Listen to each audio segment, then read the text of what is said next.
नमस्कार दोस्तों। Epstein file के ताजा खुलासे से दुनिया भर में एक बार फिर हड़कंप मचा है।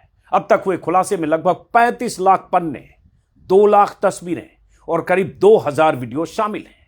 30 लाख पन्ने तो ताजा खुलासे के जरिए पब्लिक किए गए हैं और इन खुलासों में हजारों audio video clip, email, diary, flight logs, गवाहों के बयान, मेडिकल नोट्स, बैंक ट्रांजैक्शंस और इन सब के बीच काले किए गए नाम हैं, काटे गए पैराग्राफ हैं, सन्नाटे जैसे ब्लैक बॉक्स हैं जिससे कुछ लोगों की पहचान छिपाई जा सके, खासतौर से उन पीड़ित लड़कियों की पहचान जिनका एप्स्टीन ने यौन शोषण किया। इन खुलासों के बाद से पूरी दुनिया के सोशल मीडिया में एक नाम जो लाखों बार लिखा और पढ़ा जा रहा है वो है जेफरी एप्स्टीन। अमेरिकी न्याय विभाग की तरफ से जारी दस्तावेजों और तस्वीरों के बाद से पूरा सोशल मीडिया रंगा पड़ा है। एप्स्टीन फाइल्स के उन लाखों पन्नों से नाम तलाशे जा रहे हैं। दुनिया के सबसे घिनौने अपराधियों में से एक एप्स्टीन के गुनाह के सबूत के तौर पर इन लाखों पन्नों को देखा और पढ़ा जा रहा है।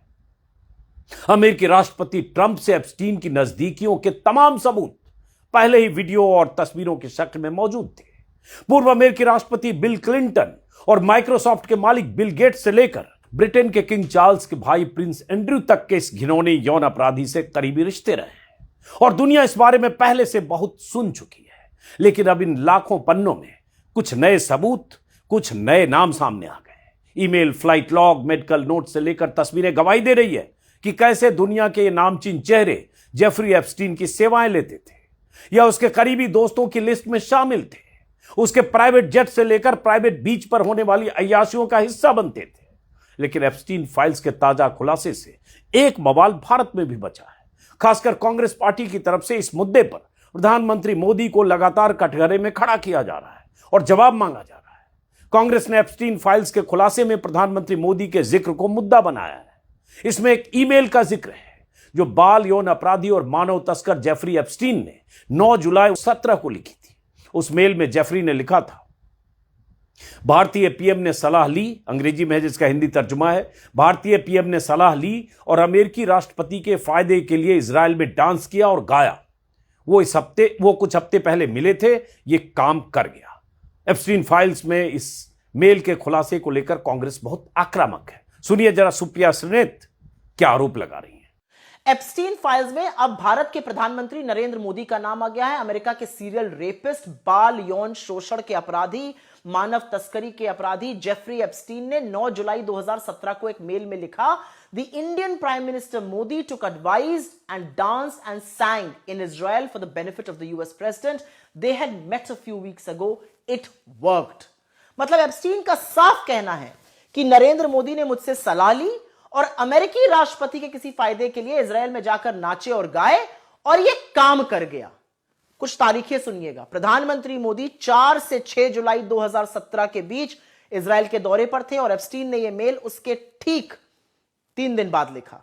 इजराइल दौरे से पहले 25 से 26 जून 2017 में मोदी अमेरिकी राष्ट्रपति ट्रंप से मिलने अमेरिका गए थे। इन कड़ियों को जोड़िए तो समझ में आता है कि मोदी जून 2017 में अमेरिका गए, वहां एप्स्टीन की सलाह ली और इसके एक हफ्ते बाद 4 से 6 जुलाई वो इजराइल पहुंचे, जहां पर सलाह के मुताबिक वो नाचे गाए और उनका काम हो गया। मतलब साफ है कि प्रधानमंत्री मोदी का जेफरी एप्स्टीन के साथ एक गहरा और शायद पुराना नाता है जो भारत के लिए शर्मनाक है। कांग्रेस की तरफ से अब यह सवाल पूछा जा रहा है कि मोदी जेफरी एप्स्टीन से कैसी सलाह ले रहे थे।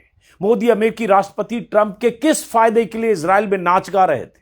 और एप्स्टीन ने लिखा है इट वर्कड, तो इसका मतलब क्या है। कांग्रेस के इन आरोपों के बाद सोशल मीडिया में सैकड़ों लोग ये सवाल उठा रहे हैं। इस बीच विदेश मंत्रालय की तरफ से एक सधा हुआ सीधा जवाब भी आ गया है। विदेश मंत्रालय ने इन आरोपों को खारिज करते हुए कहा कि जुलाई 2017 में प्रधानमंत्री की इजराइल की आधिकारिक यात्रा के अलावा ईमेल में बाकी बातें एक अपराधी की बेकार सी बकवास से ज्यादा कुछ भी नहीं है। एमईए के प्रवक्ता रणधीर जायसवाल ने क्या कहा, सुनिए। हमने तथाकथित एप्स्टीन फाइल्स के एक ईमेल मैसेज की रिपोर्ट देखी है जिसमें प्रधानमंत्री और उनके इजरायल यात्रा का जिक्र है। जुलाई 2017 में प्रधानमंत्री की इजरायल की आधिकारिक यात्रा के अलावा ईमेल में बाकी बातें एक दोषी अपराधी के बकवास से ज्यादा कुछ नहीं है। इन्हें उसी तिरस्कार से नजरअंदाज करना चाहिए जिसके वो लायक है। इसमें कोई शक नहीं कि अमेरिका के कुख्यात यौन अपराधी जेफरी एप्स्टीन से पीएम के रिश्ते कतई वैसे नहीं थे जैसे Trump, Bill Gates, bill Clinton या प्रिंस एंड्रयू के थे या और बहुत सारी हस्तियों के थे। नहीं, पीएम मोदी और एप्स्टीन के मुलाकात के कोई सबूत हैं, लेकिन विपक्ष ने कुछ सवाल जरूर खड़े किए हैं। आखिर एप्स्टीन से मोदी ने क्यों और क्या सलाह ली थी? हालांकि कुछ सेकंड के वीडियो और कुछ लाइनों के बयान के साथ सरकार की तरफ से जवाब तो आ गया है, लेकिन कांग्रेस की तरफ से सवालों की झड़ी लगा दी गई है। लगातार कांग्रेस के प्रवक्ता हमलावर हैं। कांग्रेस प्रवक्ता पवन खेड़ा ने जेफरी एप्स्टीन और ट्रंप के पूर्व रणनीतिकार और सलाहकार के बीच एक कथित चैट का स्क्रीनशॉट शेयर करते हुए कुछ सवाल उठाए।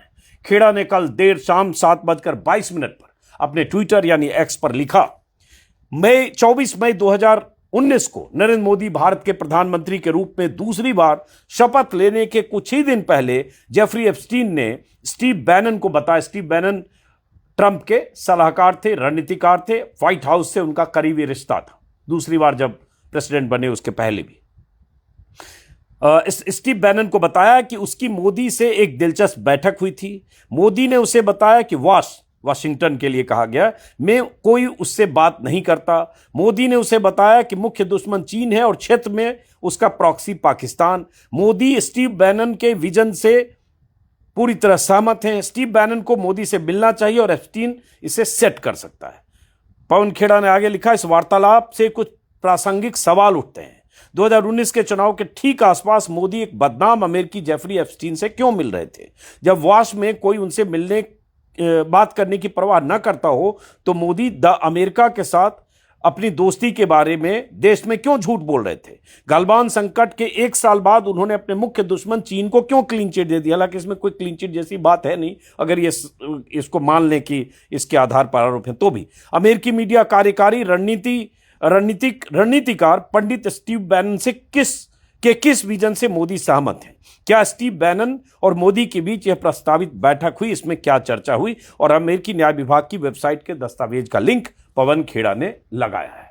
जाहिर है कांग्रेस के इन आरोपों के बाद, क्योंकि जेफरी एप्स्टीन की फाइल में किसी भी रूप में नाम आना अपने आप सवालों के घेरे में होना है। हालांकि बीजेपी लगातार अब मुखर तौर पर कांग्रेस का जवाब देने के लिए मैदान में आ गई है। बीजेपी सांसद संबित पात्रा ने कांग्रेस के आरोपों को सिरे से खारिज करते हुए जवाब दिया है। संबित पात्रा ने कहा कि जेफरी एप्स्टीन, जिसके नाम से एप्स्टीन फाइल्स चलती है, वो एप्स्टीन फाइल्स का खुलासा हुआ है। जेफरी एप्स्टीन एक ऐसा व्यक्ति था जो चाइल्ड ट्रैफिकर था, सेक्स ऑफेंडर था, जिसकी अपनी कोई क्रेडिबिलिटी नहीं थी और जिसे आखिरकार सजा मिली, जिसने फांसी लगाकर सुसाइड किया। उस व्यक्ति के एक ईमेल के माध्यम से, जिसमें जेफरी एप्स्टीन किसी और के साथ बातचीत कर रहा है, जिसमें दोनों ही डिस्क्रेडिटेड व्यक्ति हैं, दोनों ही ऐसे व्यक्ति हैं जिनके विषय में हमें कुछ पता नहीं, उस ईमेल को कांग्रेस पार्टी ने एडिट किया है। उस ईमेल में हिज एडवाइस, जहां हिज नहीं लिखा है वहां हिज शब्द जोड़कर दिखाने का प्रयास कांग्रेस पार्टी ने किया है।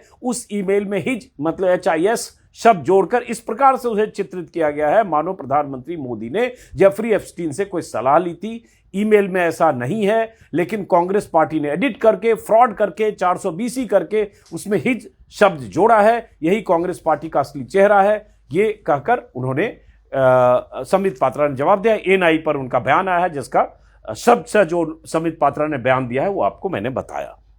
इसके अलावा बीजेपी IT सेल के मुखिया अमित मालवीय ने भी एक ट्वीट किया है, जिसमें अमित मालवीय ने कहा है कि कांग्रेस ने जो सनसनीखेज दावा किया है कि जेफरी एप्स्टीन ने लिखा था कि पीएम मोदी ने उनकी सलाह ली और इजराइल में नाच गाना किया ताकि अमेरिकी राष्ट्रपति को फायदा हो, ये पूरी तरह से तथ्यों को तोड़ा मरोड़ा गया है। एप्स्टीन के उन दस्तावेजों में जो अमेरिकी हाउस कमेटी ओवरसाइट कमेटी ने जारी किए, उसमें कहीं भी ये नहीं लिखा है कि पीएम मोदी ने एप्स्टीन से कभी ये सलाह ली, न ही कोई नाच गाना का जिक्र है, न ही इट वर्क जैसा कोई वाक्य है। मोदी और एप्स्टीन के बीच कोई सीधा या अप्रत्यक्ष संपर्क नहीं दिखता। इस तरह से उन्होंने खंडन किया है कि फैक्ट चेक करने वालों ने भी कंफर्म किया है कि मोदी और एप्स्टीन के बीच कोई सलाह मशवरा या कनेक्शन का कोई सबूत नहीं है।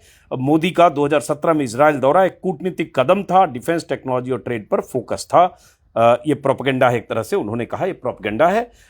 मिस इन्फॉर्मेशन को राजनीतिक फायदे की तरह के लिए विपक्ष ये फैला रहा है, तो ये उनका पहलू है। अब हालांकि मैं उम्मीद करूंगा कि बीजेपी की तरफ से, सीनियर लीडरशिप की तरफ से इनका पक्ष और आना चाहिए। हालांकि प्रवक्ता और आईटी सेल का आ गया, लेकिन आरोप प्रत्यारोप अपनी जगह लग रहे हैं। भारत के सियासी हल्के में ऐसे मामलों में आरोप प्रत्यारोप लगेगा ही। अगर कहीं से कोई जिक्र हुआ तो प्रधानमंत्री मोदी का जिक्र हुआ, या नाम आया, या कोई स्क्रीनशॉट है, या अमेरिकी न्याय विभाग की तरफ से जारी दस्तावेजों में किसी भी फॉर्म में अगर प्रधानमंत्री मोदी का नाम है, तो जाहिर है विपक्ष इसे मुद्दा